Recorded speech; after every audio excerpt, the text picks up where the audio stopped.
मेरा नमस्कार। मैं सस्मिता आप सबको मेरे चैनल माई स्पैचुलर स्टोरी में स्वागत करती हूँ। आज मैं आपके साथ शेयर करने वाली हूँ समर स्पेशल और एक पखाड़ भात थाली। जैसे मैंने आपको पहले भी कहा है, पखाड़ भात एक फर्मेंटेड राइस होता है जो कि हम एक दिन पहले से बना के रखते हैं ताकि वो दूसरे दिन तक अच्छे से फर्मेंट हो जाए। और ये फर्मेंटेड राइस हमारे हेल्थ के लिए बहुत ही हेल्दी होता है क्योंकि ये खुद में एक प्रोबायोटिक डिश है जिसे खाने से हमारा गॉट क्लियर रहता है और हमारा डाइजेशन भी बहुत बेटर रहता है। और उसके साथ साथ सबसे ज्यादा इंपॉर्टेंट चीज, समर में ये हमारे बॉडी को ठंडा भी रखता है। तो राइस तो मेरा ऑलरेडी बन चुका है कल से। आज मैं बनाने वाली हूँ बाकी की वेज रेसिपीज। पिछले एपिसोड में मैंने आपके साथ दही पखाड़ भात की रेसिपी शेयर किया था। आज मैं आपके साथ शेयर करने वाली हूँ नींबू पखाड़ भात की रेसिपी। पिछले एपिसोड में मैंने आपके साथ ड्राई मैंगो का पाक का रेसिपी शेयर किया था जो कि पखाड़ भात के साथ बहुत ही टेस्टी लगता है। आज मैं आपके साथ शेयर करने वाली हूँ और एक पाक की रेसिपी, इसलिए मेरे वीडियो को एंड तक जरूर देखिएगा। इन दोनों के साथ आज मैं पखाड़ भात के साथ खाने के लिए और 4 रेसिपी बनाने वाली हूँ। अगर आपको आज की नींबू पखाड़ के साथ सारे वेज रेसिपीज अच्छी लगेगी तो आप अपने फ्रेंड्स एंड फैमिली के साथ जरूर शेयर कीजिएगा। अगर मेरे चैनल में नए हैं तो ऐसे ही इंटरेस्टिंग रेसिपीज के लिए मेरे चैनल को सब्सक्राइब करना मत भूलिएगा। और हाँ, अगर आपको मेरे वीडियोस अच्छी लगती है तो प्लीज लाइक जरूर करिएगा, जिससे मैं ज्यादा इंस्पायर होंगी और आपके लिए ऐसे ही ट्रेडिशनल रेसिपीज लेकर आ पाऊंगी। तो पहले मैं आपके साथ शेयर करूंगी आलू और सीम का भाजी, जिसमें हम मस्टर्ड पेस्ट डाल के बनाएंगे। तो चलिए बनाते हैं। आलू और सीम का भाजी बनाने के लिए सीम को मैंने ऐसे होल रखा है। अगर आप चाहे तो इसका 2 पीस भी कर सकते हैं। मैंने यहाँ पे आलू को सीम के साइज में काटा है, आप देख सकते हैं। आलू और सीम के भाजी में हम डालेंगे थोड़ा सा प्याज और उसके साथ हम इसमें डालेंगे 2 टेबलस्पून मस्टर्ड पेस्ट। मस्टर्ड का पेस्ट कैसे बनाते हैं मैं आपके साथ बहुत बार इसकी रेसिपी शेयर कर चुकी हूँ। तो मैंने यहाँ पे 1.5 tablespoon of yellow mustard, 1 teaspoon of black mustard, half tea spoon of जीरा, 3 to 4 लहसुन की कली और रेड चिली मैंने यहाँ पे डाल के इसका एक पेस्ट बनाया है। रेड चिली डाला है इसलिए थोड़ा सा कलर रेड आ रहा है। तो आलू सीम भाजी के लिए हमें जो भी चाहिए हमने रेडी कर लिया है। चलिए हम आलू सीम भाजी बैठाते हैं। पखाल भात के साथ खाने के लिए हम जो भी भाजी बनाते हैं ना, उसे हम मस्टर्ड ऑयल से फ्राई करते हैं। आप चाहे तो इसे रिफाइंड ऑयल से भी बना सकते हैं, लेकिन मस्टर्ड ऑयल से बनाने से ये थोड़ा टेस्टी लगता है। तेल गर्म हो जाए तो इसमें हम डाल देंगे हाफ टी स्पून ऑफ राई, 2 ग्रीन चिल्ली और उसके साथ प्याज। प्याज को बस 1 से 2 मिनट के लिए हम सटे करेंगे ताकि इसका जो रॉ स्मेल है वो चला जाए। प्याज को फ्राई करते हुए 1 से 2 मिनट हो गया है। प्याज हमारा ट्रांसलूसेंट हो गया है। अब इसमें हम आलू को पहले डाल देंगे। आलू को कुक होने में थोड़ा टाइम लगता है, इसलिए पहले मैंने आलू को डाल दिया है। अब इसको हम कवर लगा देंगे और 3 से 4 मिनट के लिए बैठाएंगे ताकि आलू हमारा 1/3 कुक हो जाए। आलू को पकाते हुए 3 से 4 मिनट हो गया है। आलू हमारा 1/3 कुक हो गया है। अब इसमें हम सीम को डाल देंगे। अब इसमें हम डाल देंगे नमक अकॉर्डिंग टू टेस्ट और उसके साथ हम इसमें डाल देंगे थोड़ा सा हल्दी। रेड चिली डाल के मैंने मस्टर्ड का पेस्ट बनाया है, इसलिए मैं यहाँ पे रेड चिली पाउडर नहीं डाल रही हूँ। अगर आप मस्टर्ड का पेस्ट बिना रेड चिली के बना रहे हैं तो आप यहाँ पे थोड़ा सा रेड चिली पाउडर डाल दीजिएगा। अब इसको कवर लगा के और 3 से 4 मिनट के लिए हम बैठाएंगे ताकि आलू और सीम दोनों हमारा अच्छे से कुक हो जाए। आलू और सीम को एक साथ में फ्राई करते हुए 3 से 4 मिनट हो गया है। आलू और सीम हमारा लगभग हो गया है। अब इसमें हम डाल देंगे 2 टेबलस्पून मस्टर्ड पेस्ट।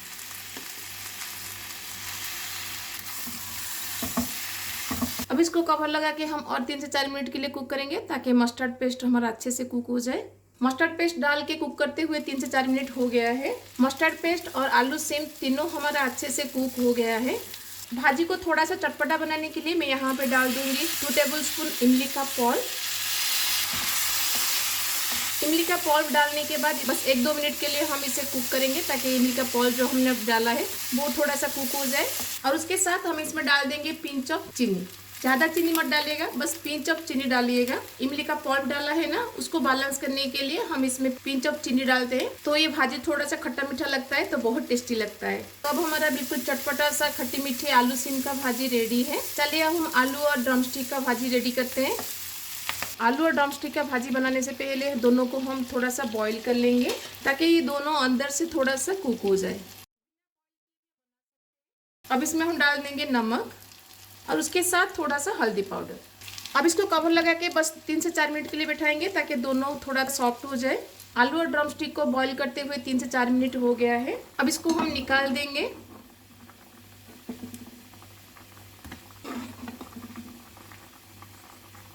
नमक हल्दी ऑलरेडी हमने डाल के इसको बॉईल किया है, इसलिए हम इसमें ज़्यादा नमक या फिर ज़्यादा हल्दी नहीं डालेंगे। इसमें जो बाकी मसाले हम डालेंगे उसके लिए बस हम थोड़ा सा नमक यहाँ पे डालेंगे।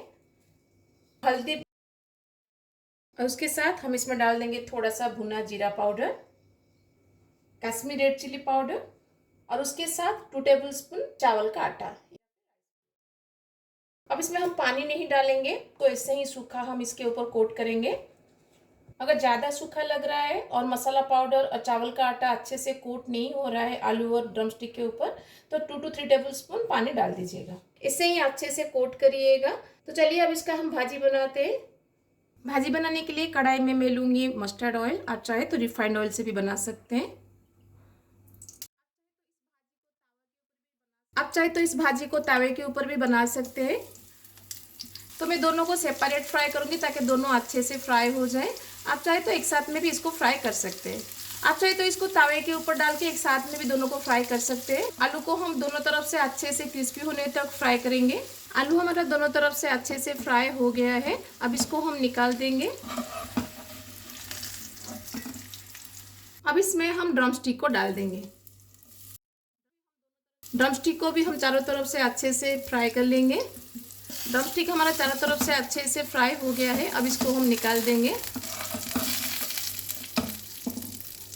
आलू और ड्रमस्टिक का भाजी अब हमारा रेडी है। चलिए हम तुरई का भाजी बनाते हैं। तुरई का भाजी बनाने के लिए मैंने यहाँ पे तुरई को इस साइज में काट के रखा है। ज़्यादा बड़ा या फिर ज़्यादा छोटा मत करिएगा, इतने साइज में इसको काटिएगा। इसका भाजी बनाने के लिए अब इसको मैं कैसे काट रही हूँ देखिए। इस पीस को हम 5 से 6 स्लाइसेस में डिवाइड करेंगे।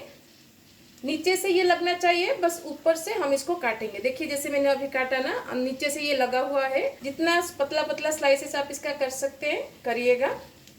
तो देखिए मैंने इसका पतला पतला स्लाइसेस कर लिया है। इस तरह से सारे तुरई को हम काट के पहले रेडी कर लेंगे। तो देखिए मैंने सारे तुरई को ऐसे पतला पतला स्लाइसेस में काट लिया है। इसको हम एक स्लरी में डिप करके फ्राई करेंगे। चलिए उस स्लरी को रेडी करते हैं। स्लरी बनाने के लिए मैं एक बाउल में लूंगी 3 टेबलस्पून चावल का आटा। आप जितना तुरई लेंगे उसके हिसाब से इस स्लरी को बनाइएगा। 2 टेबलस्पून बेसन, स्लरी के अकॉर्डिंग नमक, हल्दी पाउडर, रेड चिली पाउडर, जीरा powder and half tea spoon अदरक लहसुन का पेस्ट। अब इन सारे इंग्रेडिएंट को हम अच्छे से पहले मिक्स कर देंगे। अब इसमें हम थोड़ा थोड़ा करके पानी ऐड करेंगे। इसको ज़्यादा पतला या ज़्यादा थिक नहीं करेंगे। तो देखिए स्लरी का कंसिस्टेंसी आप देख सकते हैं। इतना कंसिस्टेंसी होने तक पानी इसमें ऐड करिएगा। तो हमारा स्लरी रेडी है। चलिए हम तुरई को फ्राई करते हैं। तुरई को हमने ऑलरेडी काट के रेडी कर लिया था। अब हम एक एक तुरई लेंगे और इस स्लरी के अंदर डिप करेंगे। हल्के हाथ से इसको प्रेस करते हुए डिप करिएगा ताकि इसके अंदर तक स्लरी जा सके। तेल गरम हो गया है। अब इसमें हम तुरई डाल देंगे।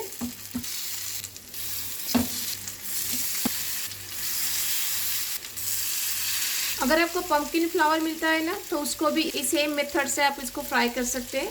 लेकिन बैंगलोर में कभी भी पंपकिन फ्लावर नहीं मिलता है, इसलिए मैं हमेशा तुरई को इस तरह से फ्राई करती हूँ। अब तुरई को दोनों तरफ से अच्छे से हम फ्राई करेंगे। गैस के फ्लेम को लो टू मीडियम रखिएगा, हाई मत करिएगा, नहीं तो तुरई ऊपर से जल जाएगा और अंदर से कच्चा रह जाएगा।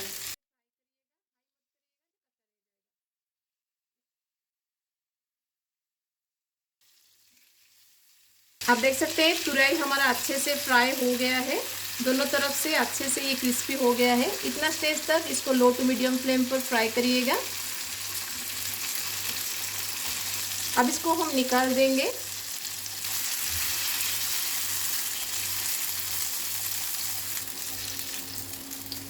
तुरई का भाजी बनाने के बाद तावे में अभी थोड़ा सा तेल बाकी है। अब इसमें हम टमाटर को डाल देंगे।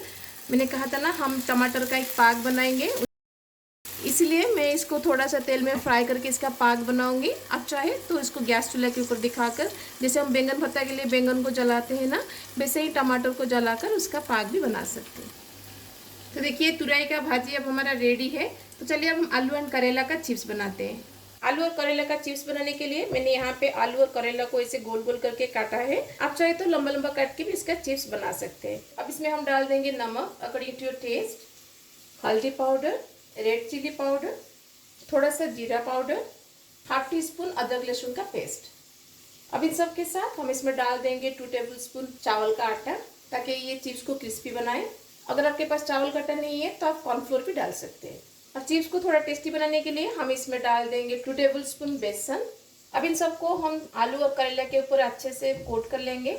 पानी मत डालिएगा, ऐसे ही सूखा सूखा करिएगा। अगर आप पानी डाल देंगे तो चिप्स क्रिस्पी नहीं बनेगा। तो चिप्स के लिए आलू करेला हमारा रेडी है। चलिए अब हम इसको फ्राई करते हैं।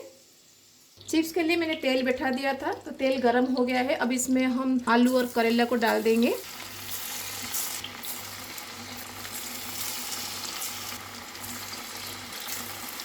चिप्स को हमेशा हाई फ्लेम पर ही बनाइएगा, कभी भी लो फ्लेम पर चिप्स मत बनाइएगा, नहीं तो चिप्स बहुत तेल पी जाएगा और आपका चिप्स अच्छे से क्रिस्पी नहीं बनेगा। इसलिए हाई फ्लेम पर ही हम इसको फ्राई करेंगे जब तक ये क्रिस्पी नहीं हो जाता। चिप्स अब हमारा रेडी है, अब इसको हम निकाल देंगे।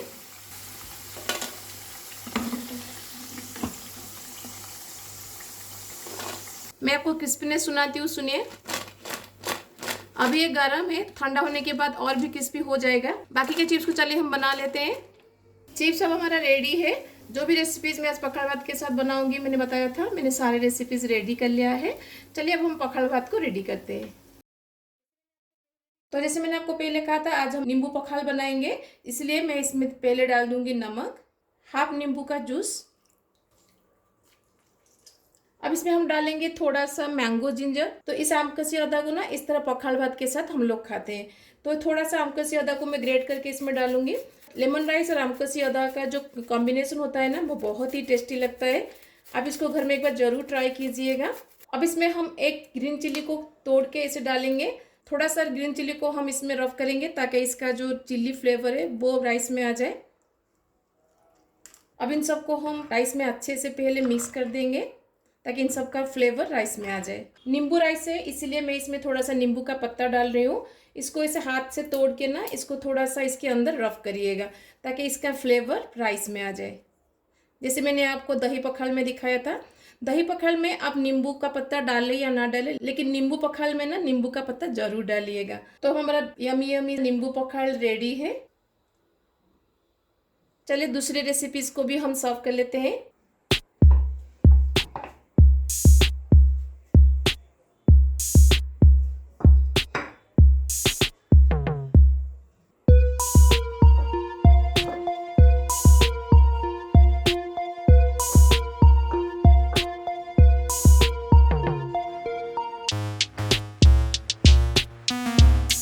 जो भी रेसिपीज मैं आज पखाल भात के साथ बनाऊंगी बताया था, सारी रेसिपीज मैंने रेडी कर लिया है और सबको सर्व भी कर लिया है।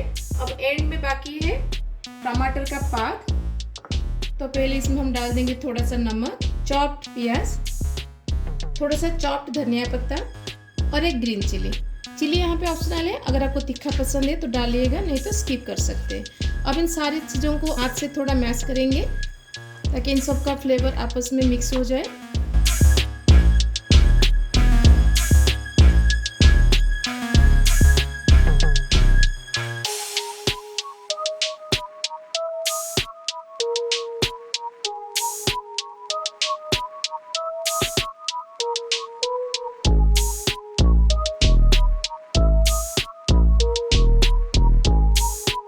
कैसी लगी आपको आज की पखाल भात थाली की रेसिपी? अगर आपको आज की पखाल भात की थाली और उसके साथ खाने वाली सारी वेज रेसिपीज अच्छी लगी तो अपने फ्रेंड्स एंड फैमिली के साथ जरूर शेयर कीजिएगा और इस गर्मी के दिन में तो इसको जरूर ट्राई कीजिएगा।